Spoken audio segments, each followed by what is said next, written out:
Hey guys, मैं और सान अमर विदेजाद and you welcome to my uni. तो गाइज लास्ट लेक्चर में हमने किस चीज़ के बारे में पढ़ा था? हमने पढ़ा था प्रोग्राम की स्ट्रक्चर के बारे में, हेडर फाइल्स के बारे में, स्टैंडर्ड लाइब्रेरी के बारे में और कीवर्ड्स के बारे में। तो लेट मी एक्सप्लेन कि यार ये क्या चीज़ें होती हैं। एक बार मैं आपको इनको रिवाइज करवा देता हूँ। तो यार देखो, स्ट्रक्चर जो है किसी प्रोग्राम को लिखने का तरीका होता है। हेडर फाइल्स हमारे पास क्या होती हैं? पहले से डिफाइन की गई कुछ प्री डिफाइंड क्लासेस और फंक्शंस होते हैं हमारे। तो लास्ट में हम लोग बात कर रहे थे यार कीवर्ड्स के ऊपर। कीवर्ड्स के बारे में मैंने आपको बताया था कि यार ये कुछ ऐसे वर्ड्स होते हैं जो ऑलरेडी प्री डिफाइंड होते हैं किसी भी लैंग्वेज के अंदर, ठीक है। ये यूज़र डिफाइंड नहीं होते, ठीक है। ये प्री डिफाइंड होते हैं, पहले से बिल्ट इन होते हैं और हम इन्हें जो स्पेसिफिक पर्पस के लिए अपनी प्रोग्राम में यूज़ कर सकते हैं, इस्तेमाल कर सकते हैं। इसी के साथ बढ़ते हैं यार अपने नेक्स्ट लेक्चर की तरफ और देखते हैं कि आज हम क्या कुछ पढ़ने वाले हैं और किस चीज़ के बारे में डिस्कस करेंगे। यार हम आइडेंटिफायर्स के बारे में, डेटा टाइप्स के बारे में और साइंटिफिक नोटेशंस के बारे में आज बात करने वाले हैं, ठीक है। तो ये आइडेंटिफायर्स क्या होते हैं? जैसे कि यार नाम से ही पता चल रहा है, आइडेंटिफायर मतलब शनाख्त करवाने वाला, कोई भी चीज़ की शनाख्त करवाने वाला, ठीक है। हर लैंग्वेज की तरह सी प्लस प्लस के भी अपने ही आइडेंटिफायर्स होते हैं, ठीक है। ये क्या हो सकते हैं यार? ये किसी वेरिएबल कांस्टेंट के नाम हो सकते हैं या फिर टाइप ऑफ फंक्शंस भी हो सकती हैं। कोई ऑब्जेक्ट्स हमारे पास है, काइंड ऑफ ऑब्जेक्ट्स हो सकते हैं, लेबल्स हो सकते हैं किसी भी चीज़ के। तो यार आइडेंटिफायर से हमें इन चीज़ों की शनाख्त होती है, पता चलता है इस चीज़ के बारे में कि यार ये क्लासेस हैं, ये ऑब्जेक्ट्स हैं और ये पॉइंटर्स हैं, ये हमारे पास फंक्शंस हैं, ठीक है। हर चीज़ की अपनी एक शनाख्त होती है, अपनी एक आइडेंटिटी होती है। यार एक छोटी सी एग्जांपल से आपको मैं बताता हूँ कि देखो यार, हर यूनी में ना कुछ सीनियर्स होते हैं, कुछ जूनियर्स होते हैं। तो यार इन्हें देखकर पता, इनके कॉन्फिडेंस से पता चल जाता है कि यार देखो ये जूनियर्स हैं और ये सीनियर्स हैं। जिनका कॉन्फिडेंस थोड़ा कम होता है, उन्हें मालूम हो रहा था, दूर से देखकर पता चलता है कि यार ये जूनियर्स हैं, तो उनकी शनाख्त होती है। तो इसी तरह सीनियर्स का भी पता चल जाता है। और बाद में बारी आती है यार बैक बेंचर्स की, कॉन्फिडेंस की तो यार क्या ही बात है। इसी तरह यार ये एक और एग्जांपल जिस पे हम बात करेंगे। यार देखो, यहाँ पर हमारे पास तीन पिक्स जो है हमें गिवन है। पहले वाली पिक में हमें पता चल रहा है कि यार ये कोई फॉर्म है या कोई एप्लीकेशन है जिसे कोई फिल कर रहा है। उसे देखते ही पता चल जाता है कि यार फॉर्म है। ऐसे एक लोगो हमें दिया हुआ है, उसे देखकर पता चल रहा है कि यार किसी कंपनी का लोगो। और लास्ट में हमें एक छोटी सी बुक दी हुई है, तो देखते ही पता चल जाता है कि ये हमारे पास एक पासपोर्ट बुक है। तो यार इन सब की एक अलग अलग शनाख्त है, अलग अलग आइडेंटिटी है। तो जैसे ही हम इन्हें देखते हैं तो हमें गैस हो जाता है कि यार हम किस चीज़ के बारे में बात कर रहे हैं, किस चीज़ के बारे में बात नहीं कर रहे। तो सी प्लस प्लस में बिल्कुल इसी तरीके से आइडेंटिफायर्स जो हैं वो मुख्तलिफ चीज़ों के बारे में बता रहे होते हैं हमें।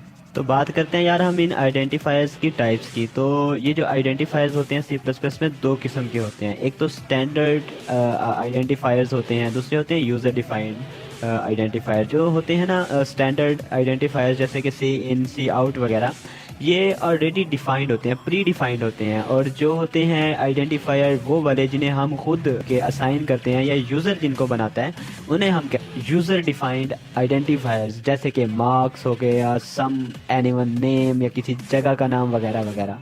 आई होप कि यार आपको इन सब चीज़ों की समझ आ गई होगी। तो बढ़ते हैं आगे और देखते हैं कि डेटा टाइप्स एक्चुअली क्या होती हैं और इनकी कितनी इकसाम होती हैं। तो यार बात करते हैं डेटा टाइप एक्चुअली है क्या। यार ये जो डेटा टाइप है ना, ये हमें बताती है कि जो भी हमारा वेरिएबल, ऑब्जेक्ट या कोई भी डेटा है तो उसकी टाइप क्या है। मतलब कि इसकी टाइप बिल्ट इन टाइप है या यूज़र डिफाइंड है या ड्राइव्ड है। मतलब built in means character, integer, float, double, Boolean, white, void या फिर करैक्टर टाइप में है या फिर यूज़र डिफाइंड है। यूज़र डिफाइंड वो टाइप्स होती हैं जो यूज़र खुद क्रिएट करता है, जैसे कि यूनियन है, इनम है, या फिर हमारे पास स्ट्रक्चर जो होती है वो भी एक यूज़र डिफाइंड डेटा टाइप है। या फिर ये हमें बता रही होती है कि यार ये देखो, ये जो वेरिएबल है ये इसकी कोई ड्राइव्ड डेटा टाइप है, ठीक है। ड्राइव्ड कौन सी होती हैं? वो डेटा टाइप्स होती हैं जो होती तो प्री डिफाइंड है ऑलरेडी, लेकिन उस उनको हम मॉडिफाई कर सकते हैं, जैसे कि एरे है, फंक्शन है, पॉइंटर्स। यार इनको हम बाद में डीपली पढ़ रहे होंगे इनके बारे में। अभी फ़िलहाल आप जो है ना, जो मैं कह रहा हूँ इसे समझने की कोशिश करें। तो अब यार बात करते हैं हम कुछ फेमस और बहुत ज़्यादा यूज़ होने वाली, कॉमन यूज़ होने वाली डेटा टाइप्स की, जो कि बिल्ट इन है, जिनमें हमारे पास इंटीजर है, फ्लोट है, डबल है, करैक्टर है। बात कर रहे हैं यार इंट डेटा टाइप की। तो यार देखो, इंट अगर कोई भी वैल्यू या कोई भी वेरिएबल तो यार वेरिएबल के नाम से भी परेशान नहीं होना, नेक्स्ट आने वाले वीडियो के अंदर हम जो है ना वेरिएबल के बारे में बहुत ही डीपली डिस्कस कर रहे होंगे, उसमें आपके तमाम तर जो कन्फ्यूजन्स हैं वो क्लियर हो जाएंगी। फिलहाल अभी आप डेटा टाइप्स के ऊपर ध्यान दें कि ये क्या होती हैं। तो यार इंट डेटा टाइप किसी भी वेरिएबल की या किसी भी वैल्यू की वो डेटा टाइप होती है जो न्यूमेरिक वैल्यूज़ को स्टोर कर सकती है, ठीक है, जैसे 1 2 3 4 etc, ठीक है। और फ्लोट में यार कौन सा डेटा होता है, कौन सी वैल्यूज होती है, पॉइंट्स वाली। और जो डबल है हमारे पास वो लार्ज रियल वैल्यूज को स्टोर कर सकती है। करैक्टर जो हमारे पास है ये करैक्टर टाइप के जो वेरिएबल्स होंगे उन्हें स्टोर कर सकती है, जैसे कि ABC या कोई नेम। जो स्ट्रिंग्स हमारे पास होती हैं वो एक्चुअली करैक्टर डेटा टाइप की होती हैं। तो बात कर रहे हैं यार डेटा टाइप्स की, अब देखते हैं हम इनके साइज और रेंज के बारे में, ठीक है। जो यार करैक्टर डेटा टाइप होती है तो वो साइज में जो साइज लेती है वो लेती है 1 बाइट। अच्छा, ये 1 बाइट का मतलब 8 बिट्स है, ठीक है। मतलब करैक्टर डेटा टाइप का जो एक करैक्टर होगा वो कितनी स्पेस ले रहा होगा मेमोरी में, 8 बिट्स की, मतलब 1 बाइट की। 8 मतलब 8 बिट्स और या फिर 1 बाइट, ठीक है।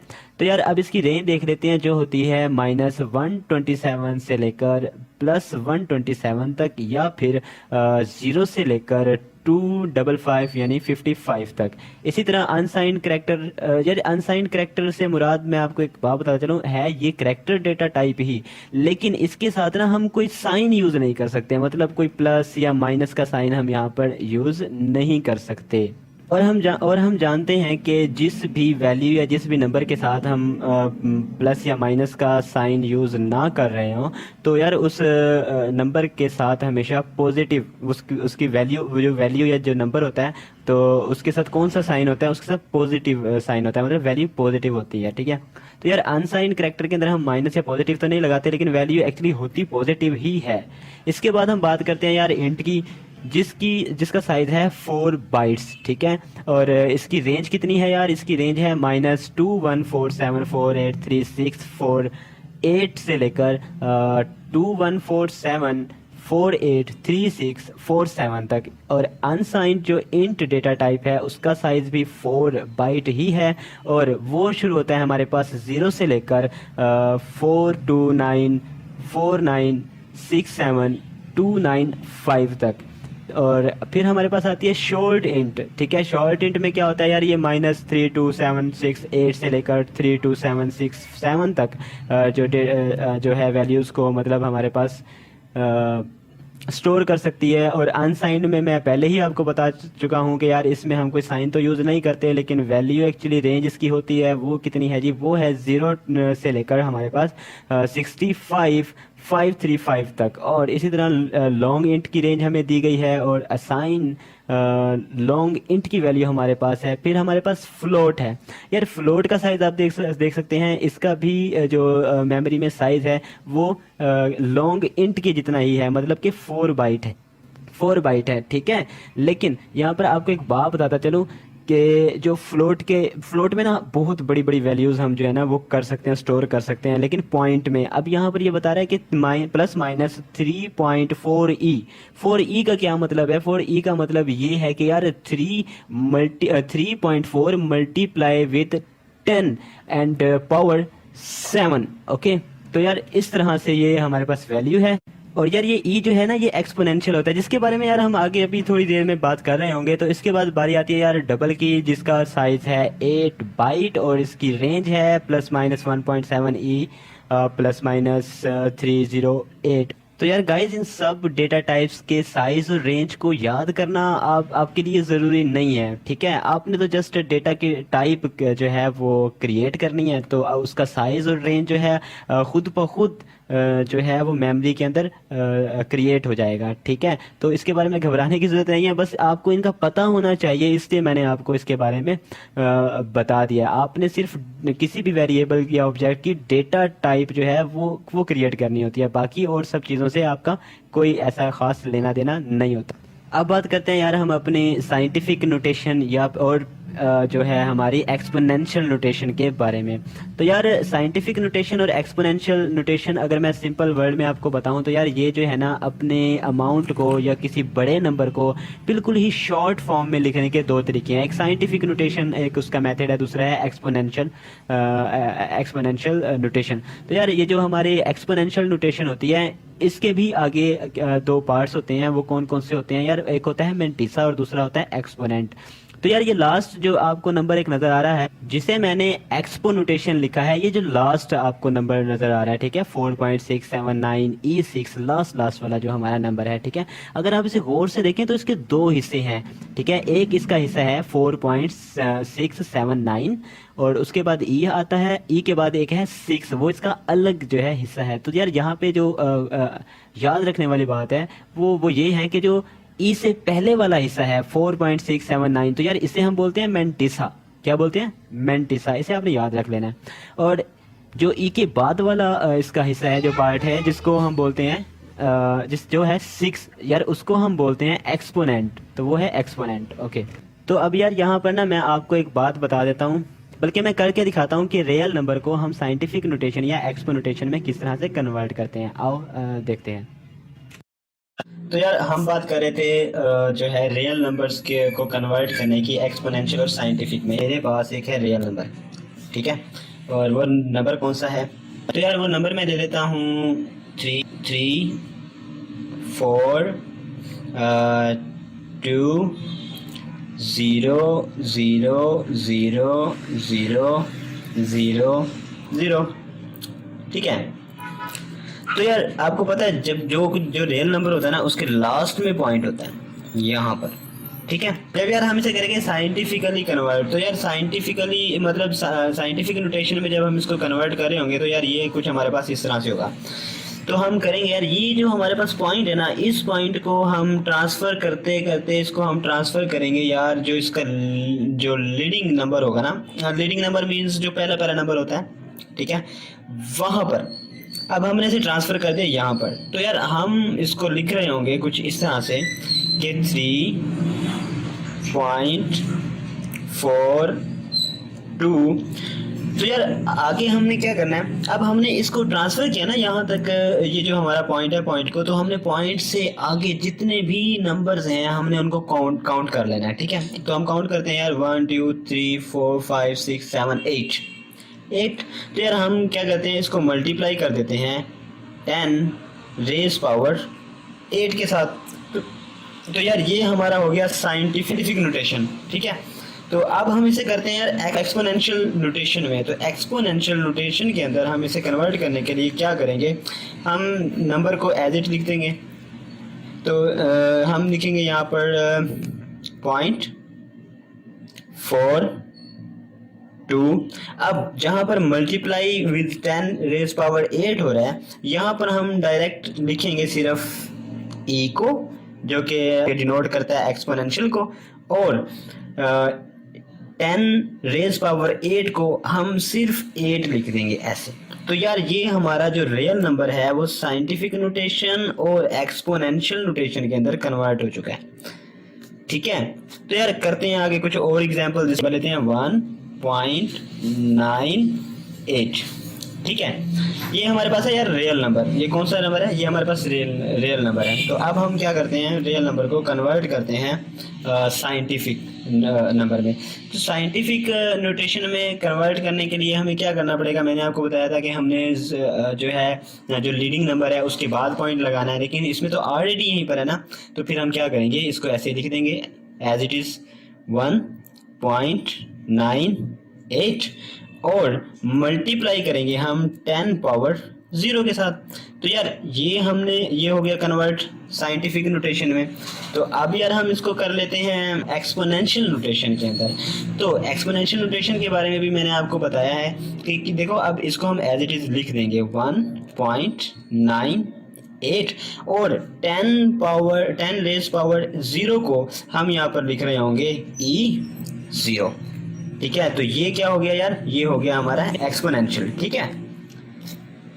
तो यार और मिसाल करते हैं इसकी, देखते हैं कि यार हम एक नंबर लेते हैं 4 6 7 9।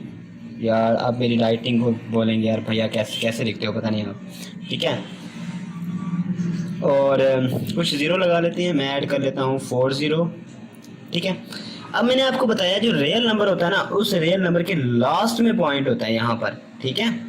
लास्ट में हमारे पास पॉइंट होता है, तो यहाँ पर ज़ीरो लिखे ना लिखे बराबर ही होता है यार। तो ये हमारे पास कौन सी फॉर्म है, ये हमारे पास फॉर्म है रियल फॉर्म, ठीक है। इसे हम अब कन्वर्ट, ये अब जल्दी जल्दी आप मुझे कन्वर्ट करवाएं। अब हमने इसको कन्वर्ट करना है साइंटिफिक नोटेशन में। साइंटिफिक नोटेशन में कन्वर्ट करने के लिए हमें क्या करना पड़ेगा, सबसे पहले हमें ये वाला जो पॉइंट हमारे पास है वो हम लाएंगे लीडिंग इंटीजर के बाद। तो हमारा जो फर्स्ट नंबर है उसके बाद हम लगा देंगे पॉइंट को, ठीक है। उसके बाद 6, 7 और 9 एज इट इज़ आ जाएगा। और हम देखेंगे ये यहाँ पे जहाँ पे हमने पॉइंट लगाया है, यहाँ से इस पॉइंट तक कितने नंबर्स हमारे पास हैं। हमारे पास है नंबर्स 1 2 3 4 5 6 7। तो हम इसको यार मल्टीप्लाई करेंगे 10 के साथ, ठीक है। और रेस पावर कितनी कर देंगे, 7, क्वाइट सिंपल। इसके बाद यार हम इसको करते हैं एक्सपोनेंशियल में। तो एक्सपो करने के लिए यार हमने क्या करना होगा, बिल्कुल सिंपल है, हमने करना होगा यार इसको हम वैसे ही बिल्कुल लिख देंगे 4.679 और मल्टीप्लाई 10 रेस पावर 7 की जगह हम लिखेंगे e और पावर 7 जो है वो इसके सामने आ जाएगी। ये अब कन्वर्ट हो चुका है हमारे पास एक्सपोनेंशियल के अंदर। तो यार ये बहुत सिंपल सा है, ये आपको पता होना चाहिए था, अगर नहीं पता तो आज मैंने आपको बता दिया है। और इसी तरीके से यार माइनस वैल्यूज के साथ भी यही होता है, ठीक है। हमारे पास एक रियल नंबर है 0, ठीक है, 0.00000, ठीक है। और है हमारे पास 5 3, ओके। तो यार अब हमें क्या करना होगा, यार देखो अब इस रियल नंबर को जब हम कन्वर्ट करेंगे साइंटिफिक नोटेशन में, तो यार हमें देखना होगा कि अब हमारा जो पॉइंटर है, जो हमारा पॉइंट है सॉरी, ठीक है, वो किस तरफ ट्रैवल कर रहा है। तो यार वो अब हमारा ये देखो ये ट्रैवल कर रहा है इस जानिब, ठीक है। और इसको जब हम यहाँ पर ट्रांसफ़र कर देंगे तो फिर हम ये वाले जो है हम इसको देख रहे होंगे कि कितने नंबर्स हैं और उसी नंबर के मुताबिक हम 10 की पावर ले लेंगे।